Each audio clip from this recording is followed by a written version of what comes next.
بسم اللہ الرحمن الرحیم۔ لاکھوں کروڑوں درود و سلام نبی کریم صلی اللہ علیہ وسلم پر اور ان کی آل پر۔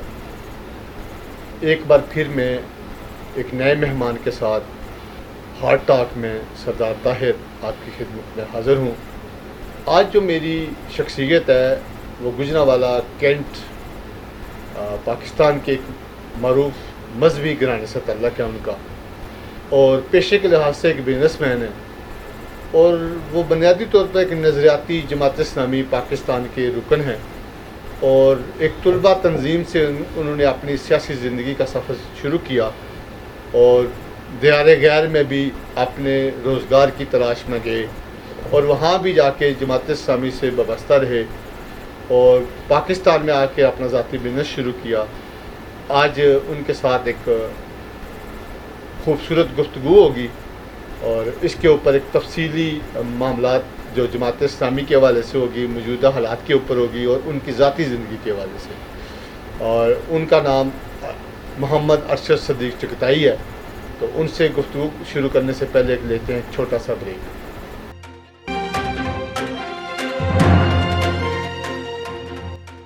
جی السلام علیکم۔ وعلیکم السلام۔ کیسے ہیں سر؟ جی اللہ کا شکر، ٹھیک ٹھاک۔ پہلے تو ہمارے ناظرین کو یہ بتائیں کہ آپ بنیادی طور پر کیا کرتے ہیں، اور ایک مذہبی جماعت سے آپ کا تعلق ہے، تھوڑا سا اپنا خاندانی پس منظر اور جماعتی پس منظر کے بارے میں بتائیے۔ بسم اللہ الرحمن الرحیم۔ میں اپنے انتہائی دوست سردار طاہر محمود کا شکریہ ادا کرتا ہوں، جنہوں نے مجھے اس قابل سمجھا کہ میرا تعارف جو ہے وہ اہل علاقہ تک پہنچے۔ میں بنیادی طور پہ میری تعلیم جو ہے وہ میں نے ماسٹر کیا ہے پنجاب یونیورسٹی سے، اور اس کے علاوہ جامعۃ الامام سعودی عرب سے میں نے لا گریجویشن کی ہے۔ ہمارا جو گھرانہ ہے وہ شروع سے ہی میرے والد صاحب، ان کا تعلق جماعت اسلامی سے تھا نظریاتی طور پہ، لیکن چونکہ گورنمنٹ کے ملازم تھے اس لیے عملی طور پہ وہ جماعت اسلامی میں اس طرح کام نہیں کر رہے تھے، لیکن ذہنی طور پہ نظریاتی طور پہ ہم نے اپنے گھر سے جماعت اسلامی کی آواز اور جماعت اسلامی کا نام جو ہے وہ شروع سے ہی ہمارے کانوں میں پڑتا تھا۔ 9th میں جب میں گیا تو اس وقت میرا تعارف اسلامی جمعیت طلبہ سے ہوا۔ میرے ایک بہت ہی پیارے دوست ہیں، میرے کلاس فیلو بھی تھے، جناب سلیم مناز صاحب، وہ جمعیت کے ساتھ وابستہ تھے، اور ان کے توسط سے، ان کے ذریعے سے میرا بھی جمعیت کے ساتھ تعارف ہوا، اور پھر زندگی کے شب و روز اسی تحریک کے ساتھ ہم وابستہ ہو گئے۔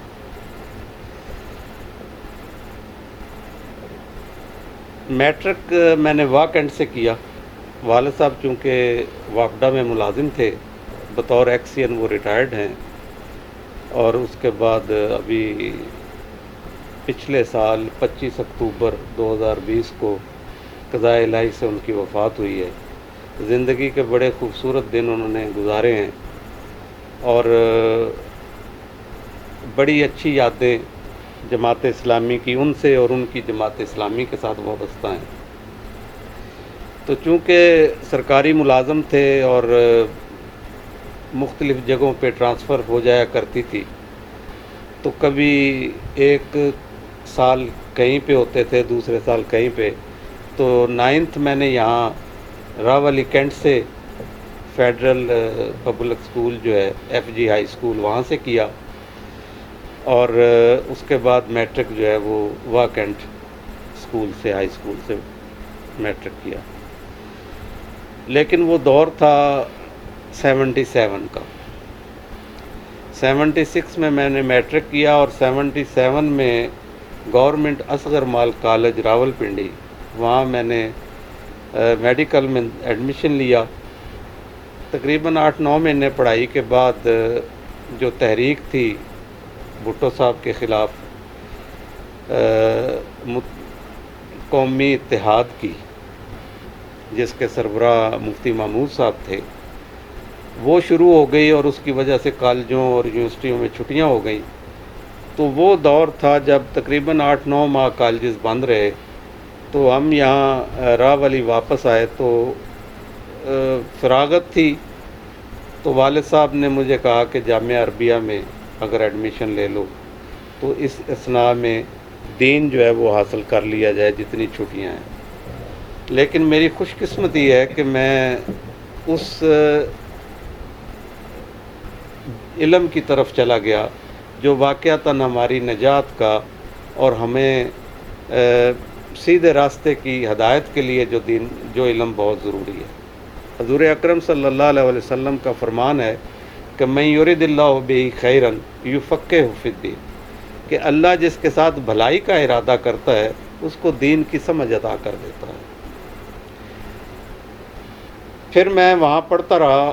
اس دوران میرا پھر جمعیت کے ساتھ مزید گہرا تعلق ہو گیا، مختلف ذمہ داریوں میں بھی رہا. لیکن اس دور میں جماعت اسلامی نے یہ طے کیا کہ جو کالجز اور یونیورسٹیز میں جمعیت ہے، مدارس میں بھی اسی انداز سے طلبہ کی ایک تنظیم قائم کی جائے جو آلریڈی اس سے پہلے 1973 میں قائم تھی لیکن وہ غیر فعال ہو چکی تھی. تو ہمیں پھر موقع ملا کہ ہم اس تنظیم کو فعال کریں دوبارہ.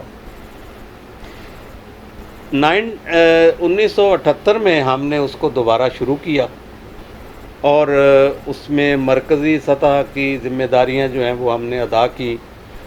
جمعیت طلبہ عربیہ کے نام سے یہ تنظیم آج ایک تناور درخت بن چکا ہے اور پورے پاکستان میں ہر صوبے کے اندر یہ بڑی منظم علماء کے اندر اور دینی مدارس کے اندر یہ تنظیم موجود ہے.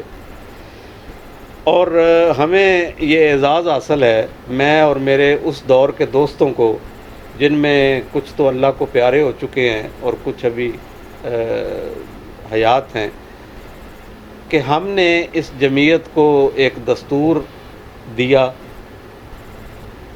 جمعیت طلبہ عربیہ پاکستان کو. اسی دور میں ہم نے ایک ماہانہ میگزین مجلے کا جو ہے وہ ہم نے اجرا کیا المصباح کے نام سے، جو آج تک الحمدللہ جاری ہے. اور اسی طرح باقی جو تنظیمی معاملات تھے ان کو ہم نے، چونکہ ہماری تربیت اسلامی جمعیت طلبہ کے پلیٹ فارم سے ہوئی تھی، تنظیمی معاملات کو ہم بخوبی سمجھتے تھے، اس لیے ہمیں بڑی آسانی سے ہم نے جمعیت طلبہ عربیہ کو منظم کیا اور اس کو آگے بڑھانے کا ہمیں موقع ملا. آپ نے ایک مذہبی گھرانہ بھی تھا آپ کا، والد صاحب ذہنی طور پہ اسلامیات یعنی اسلامی نظریات کے مالک تھے. جی. آپ کو یہ پرابلم نہیں تھا جماعت اسلامی یا جمعیت کے اندر جانے میں کوئی مشکل نہ آئی؟ وہاں اس دور میں طلبہ سیاست بھی تھی اور مختلف کالجز میں طلبہ الیکشن بھی ہوا کرتے تھے. اس کے بعد اچانک یہ بین لگ گیا. جی. تو کیا آپ سمجھتے ہیں کہ یہ جو بین لگا طلبہ کی سیاست پہ، یہ اچھا تھا یا برا اس کے حوالے سے؟ دراصل جب طلبہ کی سیاست کی اجازت ہوتی ہے تو وہاں سے پھر اچھے نوجوان جو اس پاکستان کا فیوچر ہیں وہ نمایاں ہو کے باہر نکلتے ہیں. لیکن جب طلبہ تنظیموں کو بین کر دیا گیا تو اس سے پھر شر پسند عناصر جو ہیں انہوں نے سر اٹھایا اور پھر جو بھتہ لینے والے بدماش اور رسہ گیر ٹائپ لوگ جو ہیں وہ لیڈر بنے ہیں. اور جب سے وہ لیڈر ہماری سیاست میں آئے ہیں انہوں نے ہماری سیاست کی جو پاکیزگی ہے اور جو اخلاقی روایات تھیں اور جو ایک دوسرے کا احترام تھا اس کو تباہ کر کے رکھ دیا ہے. اور آج اس کی انتہا ہے اس وقت جو ہماری سیاسی جو لیڈرشپ اس وقت گورنمنٹ میں ہے، یعنی ان میں سے کوئی فرد ایسا نہیں ہے کہ جس کو کسی اپنے سے بڑے کا عمر کے لحاظ سے احترام جو ہے وہ اسے کرنا آتا ہو یا اپنے سے چھوٹے جو ہے اس کے ساتھ وہ ادب اور اخلاق سے پیش آتا ہو. اب پاکستان کے اندر اب دور کے لحاظ سے سوشل میڈیا ہے، الیکٹرانک میڈیا ہے. آپ کا جو نوجوانی کا دور تھا اس وقت یہ چیزیں نہیں تھیں، ماشاء اللہ کا دور بھی تھا. جی. تو اب آپ کیا سمجھتے ہیں کہ نوجوانوں کو زیادہ وسائل حاصل ہیں یا اس وقت کم تھے؟ میرے خیال میں میری ذاتی رائے ہے کہ سوشل میڈیا سے ہمیں فائدے کی بجائے نقصان زیادہ ہوا. ایک تو سب سے بڑا نقصان یہ ہوا ہے کہ ہمارا دور جو تھا وہ لٹریچر کا دور تھا. ہم کتابیں پڑھتے تھے، قرآن پاک کا مطالعہ کرتے تھے، تفاسیر اور احادیث کا مطالعہ کرتے تھے. لیکن آج سوشل میڈیا میں لوگ یہ سمجھتے ہیں کہ ایک حدیث کی پوسٹ آئی ہے، اس کو پڑھا نہیں ہے، آگے شیئر کر دیا ہے اور یہی نیکیاں کمانے کا ایک بہت بڑا ذریعہ. حالانکہ یہ اس سے نیکیاں نہیں ملتی. میری پختہ رائے ہے، جتنی دین کی مجھے سمجھ ہے، کہ نیکی کو پھیلانے سے مراد یہ ہے کہ سب سے پہلے اس کے اوپر عمل کریں. حضرت عبداللہ ابن مسعود اور حضرت عبداللہ ابن عمر رضی اللہ تعالیٰ عنہ جو مفسر قرآن تھے، ان سے جب پوچھا گیا کہ آپ قرآن کا مطالعہ کیسے کرتے ہیں، تو انہوں نے کہا کہ ہم ایک آیت پڑھتے ہیں، جب تک اس آیت کے اوپر ہمارا عمل پختہ نہیں ہو جاتا ہم اگلی آیت کی طرف نہیں جاتے. یہ ٹھیک ہے کہ علم کو پہنچائیں لوگوں تک، لیکن سوشل میڈیا میں نہیں سمجھتا کہ اس سے فتنہ اور فساد بڑھا ہے، اس سے اختلافات بڑھے ہیں، اس سے خرافات بڑھی ہیں. لیکن اس سے پازیٹیو کام بھی ہوئے ہیں، لوگ کر رہے ہیں، ہو بھی رہے ہیں. لیکن جو کتاب کا انسان کے ساتھ ایک تعلق تھا وہ ٹوٹ گیا.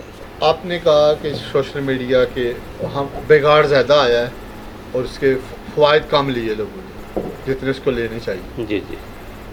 لیکن جو موجودہ صورتحال ہے اس وقت سیاسی طور پر جماعت اسلامی کی، آپ کے بہت سارے کلیگ یا تو ایکٹیو نہیں ہے یا وفات پا گئے ہیں، آپ کے دوست احباب.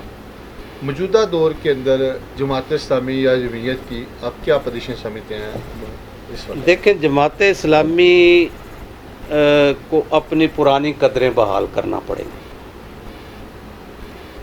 جماعت اسلامی کوئی بھی جماعت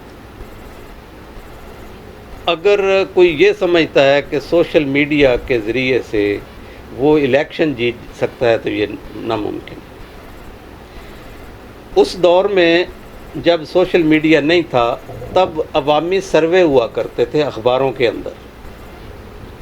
کسی بھی قومی اسمبلی کی سیٹ پہ یا صوبائی اسمبلی کی سیٹ پہ جو سروے لیا ہوا کرتے تھے، اخبارات سروے کا اہتمام کیا کرتی تھی، اور وہاں یہ ہوتا تھا کہ جی فلاں آدمی اتنے ووٹ لے کے اس حلقے سے جیت گیا ہے، لوگوں کی رائے آ گئی ہے. لیکن اس سروے میں بھی وہ لوگ شامل ہوا کرتے تھے جو اس کو پسند کیا کرتے تھے. لیکن کئی دفعہ دیکھا ہے کہ بعض اوقات رزلٹ ایسا آیا ہے کہ وہ جو سروے میں جیتا ہوا ہے اس کی ضمانت ضبط ہو گئی ہے. تو سیاست ایک پورا الگ سبجیکٹ ہے، اس کے طریقے ہیں. ہمیں وہ طریقے جب تک اڈاپٹ نہیں کریں گے، افراد کے ساتھ ہمارا براہ راست رابطہ نہیں ہوگا، ان کے دکھ اور سکھ میں ہم شامل نہیں ہوں گے، اور ہمارے آباء و اجداد، ہمارے جو اکابر ہیں، اسلاف ہیں، مثلا جماعت اسلامی کے ڈاکٹر نذیر شہید 1970 میں ڈیرہ غازی خان میں لغاریوں اور مزاریوں کے خلاف انہوں نے سیٹ نکالی ہے.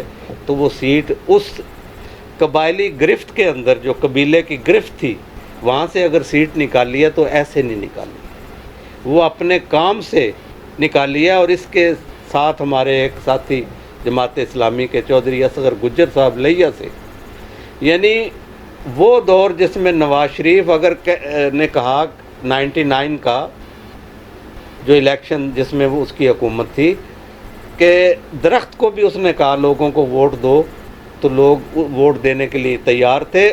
نواز شریف کی اتنی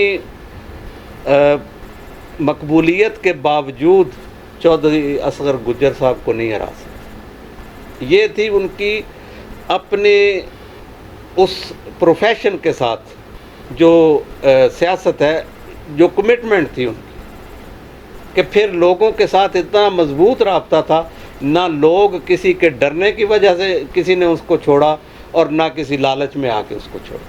آپ کا بنیادی طور پر تعلق ایک دین سے ہے، آپ کیونکہ دین کے طالب علم بھی ہیں اور مذہب کے قریب تر بھی ہیں. یہاں پہ سیاست اور مذہب کو لوگ الگ الگ نظریات سے دیکھتے ہیں. کہتے ہیں جو دیندار ہے وہ سیاست نہیں کر سکتا، جو سیاست دار ہے وہ دینداری تو کر سکتا ہے لیکن وہ اس لیول کی نہیں کرے گا.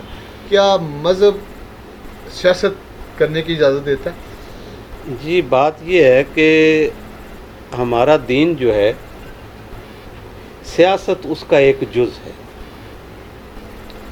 اور حضور اکرم صلی اللہ علیہ وسلم کے فرمان کے مطابق پرانی قوموں کی سیاست ان کے انبیاء کیا کرتے تھے۔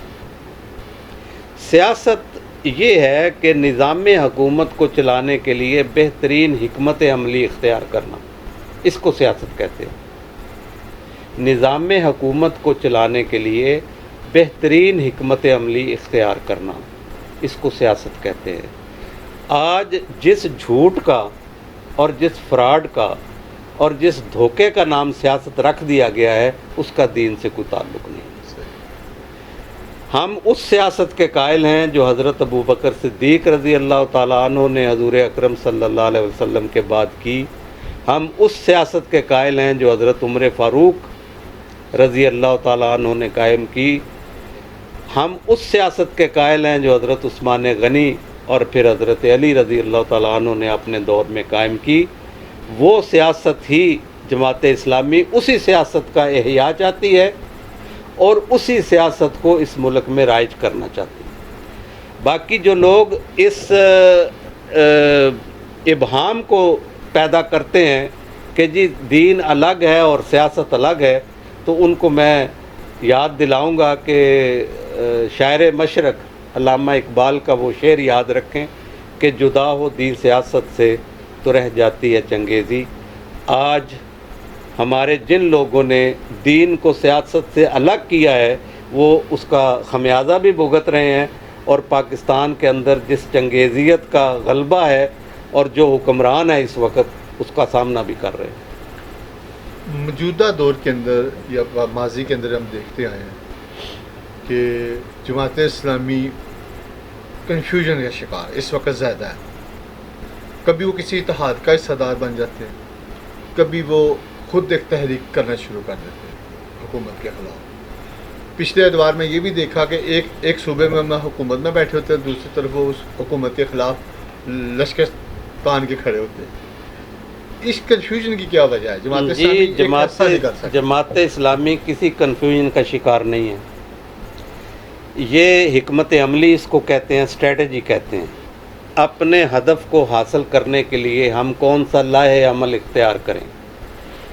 جماعت اسلامی بالکل یکسو ہے کہ حکومت کی خرابی تمام خرابیوں کی جڑ ہے۔ حکومت کی خرابی تمام خرابیوں کی جڑ ہے۔ ہم اس حکومت کو حاصل کر کے ہم ان تمام خرابیوں کو ختم کرنا چاہتے ہیں۔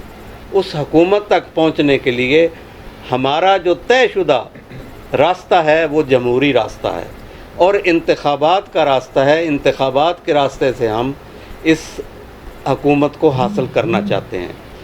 اب اس حکومت کو حاصل کرنے کے لیے جو لاہ عمل ہے وہ تبدیل ہوتا رہتا ہے حالات کی نزاکت کی وجہ سے۔ بعض اوقات ہم فیصلہ کرتے ہیں کہ ہمیں اتحادی سیاست کے ذریعے حکومت تک پہنچنا ہے، لیکن اس میں ہمارے جب تلخ تجربات ہوتے ہیں، جن لوگوں کے ساتھ ہم کمٹمنٹ کرتے ہیں، معاہدے کرتے ہیں، اور حکومت جیتنے کے بعد وہ اس کمٹمنٹ کو پورا نہیں کرتے، وہ لوگ ہمارے ساتھ دھوکہ کرتے ہیں، ہمارے ساتھ فراڈ کرتے ہیں، وہ خواہ نون لیگ کی شکل میں ہو، خواہ پی ٹی آئی کی شکل میں ہو، اور خواہ ایم ایم اے کی شکل میں ہو۔ انہوں نے ہمارے ساتھ جب دھوکہ کیا ہے، ہمارے ساتھ جو کمٹمنٹ تھی اس کو پورا نہیں کیا، اور اللہ کے جو نظام ہے، جو اللہ کے قوانین ہیں، جس میں سود کا قانون ہے اور سود لینے والے کے خلاف کو اللہ کے خلاف کھلی جنگ قرار دیا گیا ہے، سود کو لے کے سپریم کورٹ میں جانا اور اس کے لیے اپیل کرنا اور سپریم کورٹ سے ٹائم لینا، یہ جماعت اسلامی ایسے لوگوں کے ساتھ پھر تعاون کرنا جو ہے یا ان کے ساتھ کسی اتحاد میں جانا، وہ ہم گناہ سمجھتے ہیں۔ اس لیے ہر دور کے اندر جب اتحادی سیاست کے بعد ہم اس نتیجے پہ پہنچے ہیں کہ یہ جن لوگوں کے ساتھ بھی ہم چلیں گے ان کے ساتھ یہ کمٹمنٹ جو ہے نا اتحادی سیاست، اس سے ہمیں نقصان ہوتا ہے، کیونکہ ہمارا جو تشخص ہے وہ بھی مجروح ہوتا ہے اور ان کے گناہ بھی ہمارے کھاتے میں پڑتے ہیں۔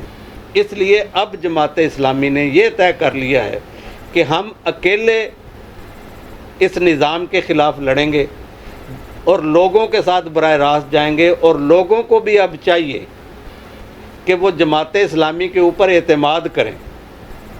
جماعت اسلامی نے جتنی بھی لیڈرشپ اب تک ان کو دی ہے، اس میں کسی ایک کے اوپر بھی اگر کوئی کرپشن کا معمولی سا داغ بھی ہے تو وہ لائیں عوام کے سامنے، ہمارے سامنے بھی لائیں، ہم چیلنج کرتے ہیں عام لوگوں کو۔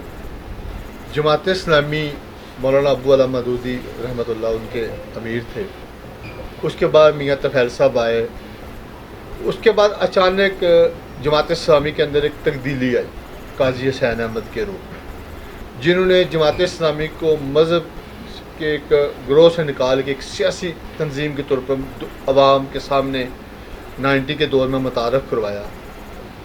لیکن جب ان کی وفات ہوئی اس کے بعد ایک دفعہ ایک تنازعات میں جماعت اسلامی پھنس گئی، وہ دوبارہ اسی ڈگر پہ اس چیز کو آگے فارورڈ نہیں کر سکے۔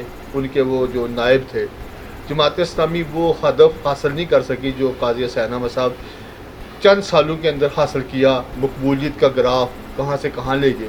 اس کی کیا وجہ سمجھتے ہیں کہ جماعت اسلامی کی حکمت عملی یا وہ جس سپیڈ سے وہ کام کر رہے تھے، کیا اس سپیڈ سے اگلے ان کے نائب جو بیک لوگ تھے وہ اس باتوں کو سمجھ نہیں سکتے؟ نہیں، ایسی بات نہیں ہے، ایک رفتار سے بڑھتی چلی جا رہی تھی۔ 1970 کا جو الیکشن ہے، اب یہ بعض چیزیں واضح ہوتی چلی جا رہی ہیں کہ ہمیں سب سے پہلے جن لوگوں نے ہرایا تھا وہ 1970 میں ہرایا تھا، اور 1970 میں ہمارے رزلٹ جو ہیں وہ تبدیل ہوئے۔ جماعت اسلامی کے کینڈیڈیٹس جو ہیں ان کو دانستہ طور پہ نہیں آنے دیا گیا۔ یہ ملک بڑا عجیب ملک ہے، اسلام کے نام پہ بنا، لیکن اس کو چلانے والے شروع سے لے کے اب تک جو قائد اعظم کی جیب میں کھوٹے سکے تھے وہی اس حکومت اس ملک کو چلاتے رہے، اور آج بھی وہی کیفیت ہے۔ جماعت اسلامی کا جو نظریہ ہے، جو سوچ ہے، وہ اتنی سچی سوچ ہے اور قرآن و سنت کے مطابق ہے کہ دنیا کی جتنی قوتیں ہیں، باطل قوتیں، وہ یہ سمجھتی ہیں کہ اگر اس تنظیم کے پاس پاکستان میں اقتدار آ گیا تو پھر پوری دنیا کے اندر جو مسلمان ہیں ان کو تقویت حاصل ہو جائے گی۔ اسی لیے وہ جماعت اسلامی کے نظریاتی حلیف جو ہیں مختلف ممالک کے اندر، وہ اگر اکثریت میں بھی آ جائیں، تیونس میں وہاں کی جماعت اسلامی جیتی، ان کو زبردستی ہرا دیا گیا اور مارشل لا لگوا دیا۔ مصر میں اخوان المسلمون کے اوپر کتنے مظالم اور کس طرح آزمائش کے جو ادوار ہیں وہ ڈھائے گئے، اور ایک جو صدر ہے اپنا مصر کا جو جماعت اسلامی کا آیا، اس کو بھی 1 سال سے زائد نہیں چلنے دیا گیا، مرسی، محمد مرسی۔ تو یہ ہمارے ملک میں وہ قوتیں جو اسلام کے خلاف ہیں وہ ہر سیاسی جماعت کے اندر بیٹھی ہوئی ہیں، ہر سیاسی جماعت کے اندر وہ بیٹھی ہوئی ہیں۔ وہ نہیں چاہتی کہ جماعت اسلامی جو ہے وہ اقتدار میں آئے۔ دوسری بات یہ ہے جو آپ نے کہا کہ قاضی صاحب کا دور بڑا متحرک دور تھا۔ آپ ذرا حالات کا جائزہ لیں۔ قاضی صاحب جس دور میں جا کے امیر جماعت بنتے ہیں، اس وقت افغانستان کی جنگ شروع ہو چکی ہے۔ رشیا جو ہے وہ افغانستان کے اندر موجود ہوا ہے۔ کشمیر کے اندر آزادی کی جنگ جو ہے وہ اپنے عروج پہ جا رہی ہے۔ تو اس میں جو قاضی صاحب کا کردار تھا وہ بڑا نمایاں ہو کے میڈیا کے سامنے اور لوگوں کے سامنے آیا، اور جماعت اسلامی نے جس انداز سے، جانی اور مالی انداز سے، ان جہادوں کو جو ہم آج بھی ان کو جہاد سمجھتے ہیں، جہاد افغانستان جب رشیا کے خلاف تھا، اور جہاد کشمیر جو اب بھی جاری ہے، اس کے اندر جماعت اسلامی کا کردار جو ہے وہ لوگ برداشت نہیں کر رہے تھے، اور کسی صورت نہیں چاہتے تھے کہ اس کے اثرات جو ہیں ان کا فائدہ جماعت اسلامی کو۔ اس لیے انتہائی طور پہ اس کو متنازع بنانے کی کوشش کی گئی اور کنفیوژن پیدا کرنے کی کوشش کی گئی۔ بات کا سلسلہ دوبارہ سے یہیں سے ارشد صدیق چغتائی سے صاحب سے شروع کریں گے، اور ہارٹ ٹاک میں چھوٹا سا لیتے ہیں کلینک۔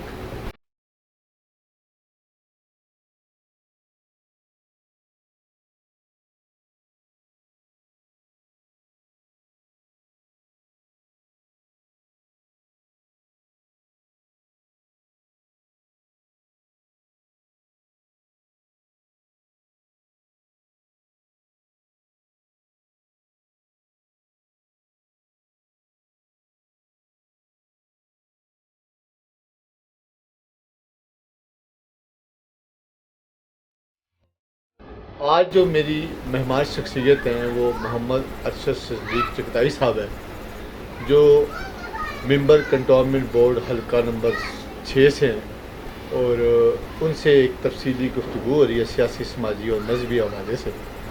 تو ارشد صاحب آگے جو صورتحال ہے، ملکی صورتحال کے اوپر آ جاتے ہیں۔ 2018 کے الیکشن کے بعد لوگوں نے تحریک انصاف کو تبدیلی کے نام پہ ووٹ دیا کہ ملک کے اندر ایک نئی تیسری آپشن کے طور پر لوگ لے کے آئے، کیونکہ یہاں پہ ایک نظام چل رہا تھا، دو جماعتی نظام، پاکستان پیپلز پارٹی اور مسلم لیگ نون۔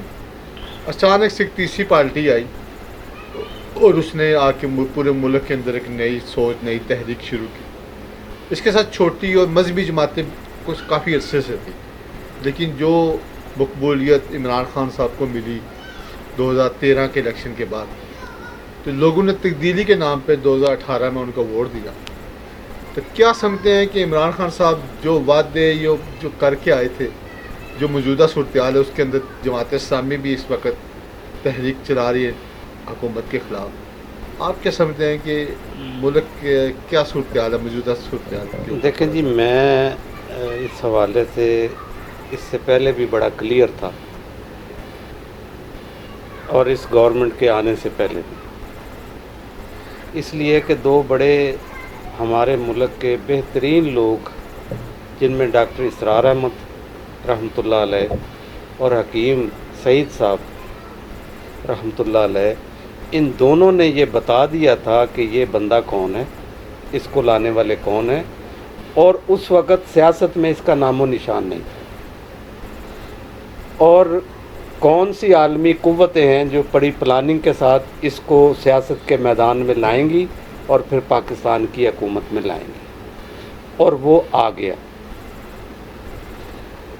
اس نے جو کمٹمنٹس کی تھیں وہ پوری تو دور کی بات، وہ تو عوام خود پوری طرح جانتی ہے، اور بالکل ہر آدمی جو ہے اس کے وہ بالکل واضح ہے اس حوالے سے کہ مہنگائی نے اس ملک کے عوام کا جینا جو ہے وہ مشکل بنا دیا، اور مہنگائی بھی اس انداز سے بڑھ رہی ہے کہ ہر روز کا ریٹ،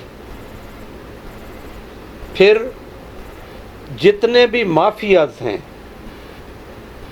خاص طور پہ دوائیوں کے حوالے سے، چینی کے حوالے سے، آٹے کے حوالے سے، اور اس کے علاوہ باقی جو چیزیں ہیں، ہر چیز کے اندر مافیا جو ہے وہ بن گیا ہے، کارٹلز بن گئے ہیں، اور وہ بڑی پلاننگ کے ساتھ اس ملک کو کھا رہے ہیں اور لوگوں کا خون نچوڑ رہے ہیں۔ تبدیلی یہی آئی ہے کہ یہ اس وقت جو رجیم اوپر قابض ہے اس ملک کے، وہ اس عوام کو اس حد تک بے بس کر دینا چاہتی ہے کہ ان کے بعد، اور پھر باقی تنظیموں کو، باقی جماعتوں کو بھی، کہ اس ملک کے اندر جتنا ٹائم ان کے پاس ہے یا وہ ان کو ملے، اور اگلا الیکشن وہ دھاندلی سے جیت کے تو پھر قابض ہو جائے اور کوئی قوت ان کے سامنے نہ ہو، لیکن ایسا ہوگا نہیں انشاءاللہ۔ دوسرا جو میرے نزدیک سب سے بڑا ظلم یہ کر رہے ہیں، یہ ہر ادارے کو ڈیمیج کر رہے ہیں۔ انتظامیہ کو انہوں نے ڈیمیج کر کے رکھ دیا ہے، کوئی سرکاری محکمہ کام کرنے کے لیے تیار نہیں ہے، عدلیہ کو یہ ڈیمیج کر رہے ہیں، اور اعلیٰ عدلیہ کو انہوں نے اب ڈیمیج کرنا شروع کر دیا ہے، اور مجھے خدشہ ہے کہ ان کا تیسرا ہدف جو ہے وہ پاکستانی فوج ہوگی، کیونکہ پوری دنیا کو جو چیز کھٹکتی ہے وہ پاکستان کی جو قوت ہے وہ پاکستانی فوج ہے، اور ہمیشہ سے ہر ملک کی خواہش رہی ہے جو پاکستان کے دشمن ہیں ان کی، کہ پاکستان کی فوج کو نقصان پہنچایا جائے، ڈیمیج کیا جائے۔ لیکن میں اللہ کا شکر ادا کرتا ہوں کہ یہ پاکستان جس کلمے کی بنیاد پہ ہمیں حاصل ہوا ہے وہی اللہ اس پاکستان کا محافظ بھی ہے، اور یہ انشاءاللہ باقی بھی رہے گا، اور جتنے بھی لوگ اس کے خلاف ناپاک عزائم لے کے آئے ہیں، خواہ حکومت میں ہیں یا حکومت سے باہر، انشاءاللہ وہ ناکام اور نامراد ہوں گے، اور پاکستان کے ادارے بھی اپنی حفاظت خود کریں گے، اور اس سے بھی پاکستان کے عوام کی جان چھوٹے گی۔ جماعت اسلامی نے کشمیر جہاد کے اندر ہزاروں نوجوانوں کی قربانی دی، اور خدمت خلق کے نام پہ زلزلہ کشمیر ہو، پاکستان کے ہر مشکل وقت میں جماعت اسلامی نے کے کارکنان نے رکن نے اور ان کے مہیّر حضرات نے دل کھول کے احتیاط بھی دیے۔ اس کے باوجود کشمیر الیکشن میں عرصہ دراز سے جماعت اسلامی حصہ لے رہی ہے، کبھی اتحاد کر کے کبھی سنگل، اس دفعہ بغیر اتحاد کے غالب الیکشن لڑ رہے ہیں۔ تو کیا جماعت اسلامی کو لوگ ووٹ نہیں دیتے، ان سے باقی تمام معاملات کر لیتے ہیں؟ اس کی کیا وجہ آپ سمجھتے ہیں؟ دیکھیں، میں یہ سمجھتا ہوں کہ جو جہاد کشمیر ہے وہ ہمارے اوپر فرض ہے۔ ہم کشمیر کو اپنی شارک سمجھتے ہیں، اور میری اپنی تمنا ہے کہ میری زندگی جو ہے وہ سعادت کی زندگی ہو، اور میری موت جو ہے وہ شہادت کی موت ہو۔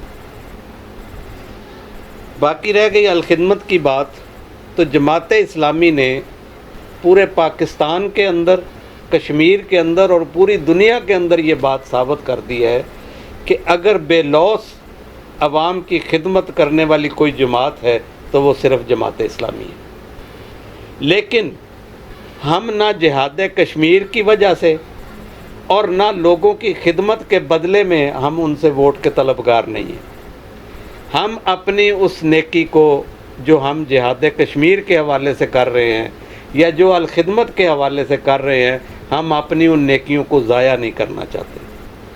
ہاں، سیاست میں ہم لوگوں کو یہ کہتے ہیں اور برملا علی اعلان یہ بات کہتے ہیں کہ اگر آپ ہمارے اوپر اعتماد کریں گے تو ہم جس طرح آپ ہمیں اپنا مال دیتے ہیں لوگوں کو تک پہنچانے کے لیے، اور ہم پوری ایمانداری کے ساتھ اس کو لوگوں تک پہنچاتے ہیں، اسی طرح جس دن آپ ہمیں ووٹ دیں گے، ہمیں اقتدار دیں گے، انشاءاللہ پوری ایمانداری کے ساتھ ہم آپ لوگوں کی خدمت بھی کریں گے، اور آپ لوگوں کو جو حقوق غصب کر دیے جاتے ہیں اور جو آپ کے ساتھ زیادتیاں ہوتی ہیں، انشاءاللہ آپ جماعت اسلامی کو اقتدار دیں گے تو پھر یہ آپ کے ساتھ نہیں ہوگا۔ اچھا صاحب، اب آپ کے موجودہ حلقہ ward number 6 cantonment board Gujranwala cantt کے اوپر آتے ہیں، مقامی سیاست کے اوپر۔ جیسے ملکی سیاست میں بھی بہت سے دوست، بہت سے بڑے بڑے لوگ بچھڑ گئے، ان کا وقت پورا ہوا، دنیا سے چلے گئے۔ اسی طرح آپ کے بھی ایک درینہ دوست، آپ کے والد صاحب اور ڈاکٹر محمد یوسف طارق صاحب، ایسے لوگوں کا خلا پور کرنے کے لیے بہت ٹائم لگے گا، جی بے شک، اور سیاسی حکمت عملی بنانے میں بھی۔ اب موجودہ جو کنٹونمنٹ بورڈ کے الیکشن کمیشن نے اعلان کیا ہے الیکشن کا، اس کے اندر آپ امیدوار ہیں جماعت اسلامی کی طرف سے۔ اگر جماعتی طور پر یہ الیکشن ہوئے تو آپ امیدوار ہوں گے جماعت کے، اگر غیر جماعتی ہوئے تو پھر کیا کریں گے؟ کیا وڈرا ہو جائیں گے؟ دیکھیں، جماعت نے یہ طے کیا ہے کہ جماعتی الیکشن ہوں یا غیر جماعتی، ہم نے اس الیکشن میں حصہ لینا، ٹھیک ہو گیا۔ اور ہر بلدیاتی الیکشن میں اور ہر قومی الیکشن میں اور صوبائی الیکشن میں ہم نے حصہ لینا، کیونکہ ہمارا جو ٹارگٹ ہے وہ، ہمارا راستہ یہ ہے کہ ہم نے جمہوری طریقے سے اپنے اس ٹارگٹ کو حاصل کرنا۔ میں نے ایک بات پہلے بھی آپ کو کہا کہ ہم یہ بڑی دیانتداری کے ساتھ اور بڑی یکسوئی کے ساتھ یہ سمجھتے ہیں کہ حکومت کی خرابی ہی اصل خرابی، اور اس خرابی کو وہاں پہنچ کے دور کیا جا سکتا ہے، حکومت میں پہنچ کے اس خرابی کو دور کیا جا سکتا ہے، باہر رہ کے اس کو دور نہیں کیا جا سکتا۔ لوگ سیاست میں آتے ہیں دو مقصد کے لیے، جی، شہرت کے لیے اور دولت کے لیے۔ آپ ایک مذہبی آدمی ہیں، آپ سیاست میں کس لیے آ رہے ہیں؟ عملی سیاست کے اندر لڑنے کے لیے، دولت کے لیے آگے کہ آپ کو ذریعہ معاش میں اضافہ ہوگا، یا شہرت کے لیے؟ دیکھیں جی، جماعت اسلامی کے جو لوگ ہیں ان کو ان دونوں چیزوں کی ہوس نہیں ہوتی، نہ وہ شہرت کے بھوکے ہوتے ہیں اور نہ دولت کے بھوکے ہوتے ہیں۔ آپ کے سامنے مثالیں ہیں عبدالستار افغانی مرحوم کی اور نعمت اللہ ایڈوکیٹ صاحب مرحوم کی، جو میئر کراچی رہے ہیں، اور یہ دونوں کراچی کے میئر رہے۔ سید منور حسن کی، جو ہمارے امیر تھے اور پچھلے دنوں ان کی وفات ہوئی ہے، کچھ عرصہ پہلے، 1 سال ہوا تقریباً۔ آپ دیکھیے کہ ان لوگوں کے گھر کیا تھے۔ قومی اسمبلی کے ممبر رہے ہیں سید منور حسن، نعمت اللہ صاحب کراچی جیسے بڑے شہر کے میئر رہے ہیں، عبدالستار افغانی ایک چھوٹا سا گھر ہے ان کا، وہی جو آبائی تھا، اور بچے ان کے ایک میڈیکل سٹور پہ کام کرتے۔ ہم سیاست میں خدمت کے لیے آئے ہیں اور چیلنج سمجھ کے آئے ہیں، اور ہم اس خدمت کو عبادت سمجھ کے کرتے ہیں۔ اس خدمت میں ہمیں نہ لوگوں سے احسان کا بدلہ چاہیے اور نہ ہمیں شہرت چاہیے۔ جماعت اسلامی کے امیر زون نے میری ڈیوٹی لگائی ہے کہ میں نے وارڈ نمبر 6 کے اندر جماعت اسلامی کے پیغام کو اور جماعت اسلامی کی آواز کو ہر گھر تک پہنچانا ہے، اور ان کو یہ کہنا ہے کہ آپ ہمارے اوپر اعتماد کریں، انشاءاللہ آپ کے جو مسائل اس کنٹونمنٹ بورڈ میں حل اس سے پہلے نہیں ہوئے اور نہیں ہو رہے، اور آپ کے حقوق اور آپ کی جو ذمہ داریاں ہیں کنٹونمنٹ بورڈ جو ادا نہیں کر پا رہا، یا آپ کے پہلے نمائندے ان حقوق کو وہاں سے حاصل نہیں کر پا رہے، انشاءاللہ ہم جماعت اسلامی کے پرچم تلے ہم ان حقوق کو آپ کو لے کر دیں گے۔ ارشد صدیق چغتائی صاحب سے بات کا سلسلہ یوں ہی جاری رہے گا۔ ملتے ہیں ایک بریک کے بعد۔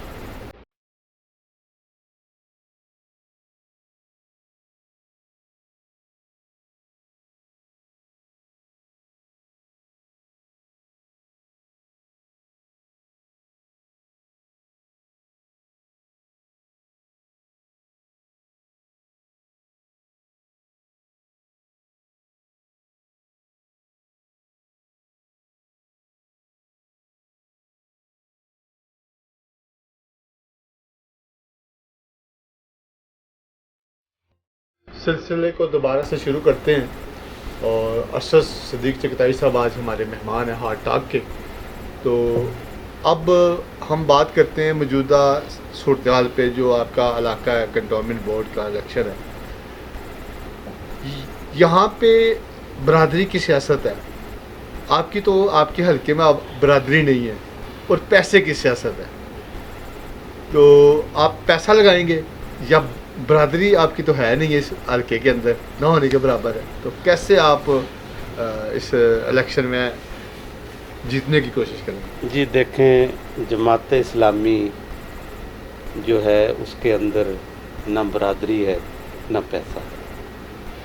جماعت اسلامی کا ہر برادری سے تعلق رکھنے والا اس کا ممبر بن سکتا ہے، جس طرح ہر برادری سے تعلق رکھنے والا ایک جو ہے وہ مسلمان ہو جاتا ہے، لا الہ الا اللہ محمد رسول اللہ پڑھنے والا، پھر وہ برادریوں کی پرواہ نہیں کرتا۔ اسلام کے اندر برادری ایک پہچان کے لیے ہے۔ قرآن پاک یہ کہتا ہے، ان اکرمکم عند اللہ اتقاکم وجعلناکم شعوبا وقبائل لتعارفوا ان اکرمکم عند اللہ اتقاکم۔ ہم نے تم کو گروہوں کے اندر اور برادریوں کے اندر پیدا کیا ہے تاکہ تم ایک دوسرے کے ساتھ متعارف ہو، تمہارا تعارف ہو، لیکن اللہ کے نزدیک مکرم اور بہتر کون ہے؟ جو تقوی میں سب سے بہتر ہے۔ اور یہی وجہ تھی کہ بلال حبشی ایک غلام زادے تھے، لیکن ان کا مقام کتنا بلند اور کتنا اعلیٰ تھا کہ حضور اکرم صلی اللہ علیہ وسلم جب معراج پہ گئے تو وہاں حضرت بلال حبشی رضی اللہ تعالیٰ عنہ کی جنت کے اندر چلنے کی آواز آ رہی تھی۔ پچھلا الیکشن جو تھا اس کے اندر پیسہ بھی چلا، ڈالر چلے، اور اس دفعہ بھی وہی صورتحال ہونی ہے۔ ایک امیدوار آپ کا ایسا ہے جو عرصہ دراز سے ان کی ایک یہاں پہ برادری بھی موجود ہے، پورا گاؤں ہے ان کا۔ اسی طرح آپ ہیں، جیسے اور امیدوار ایک دو ہیں جن کا بنیادی طور پر اس وارڈ سے پرانا تعلق نہیں ہے، کافی عرصے سے کئی دہائیوں سے اب یہاں آباد ہیں، لیکن اس کے باوجود وہ یہ سیاست کرتے ہیں کہ یہاں پہ یہ ہم پرانے لوگ ہیں، ہمارا باو اجداد یہاں سے رہنے والا ہے، تو اس چیز کا کیسے مقابلہ کریں گے؟ جی پہلی بات تو یہ ہے طاہر بھائی کہ ہم نہ تو دولت دے کے ووٹ لینا چاہتے ہیں، اور نہ ہم جتنے یہ جو آپ بندھن بتا رہے ہیں اس بندھن کا کسی کو حوالہ دے کے تو ووٹ لینا چاہتے ہیں۔ ہمارا یہاں پہچان پورا علاقہ جانتا ہے ہمیں، 1994 سے ہم یہاں آباد ہیں، تقریباً آپ کہہ لیں کہ 26-27 سال ہو گئے ہیں اس جگہ پہ ہمیں۔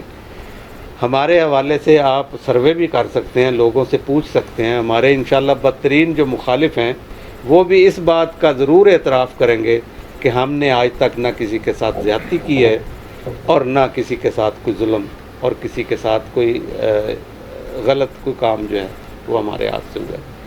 ہم نے ہمیشہ لوگوں کی خدمت کی ہے اور فی سبیل اللہ خدمت کی ہے، تھانے کچہری کا معاملہ ہو یا ان کے اور جو مسائل ہیں، جس طرح کی بھی معاونت ہم سے ہو سکتی ہے وہ ہم نے یقیناً کی ہے، اور ہم آج بھی جو ان سے تقاضا کرتے ہیں، اور میں الحمدللہ اس بات کا اعتراف کرنا برملا اعتراف کرتا ہوں کہ سوشل میڈیا نے لوگوں کو اویئرنیس دی ہے۔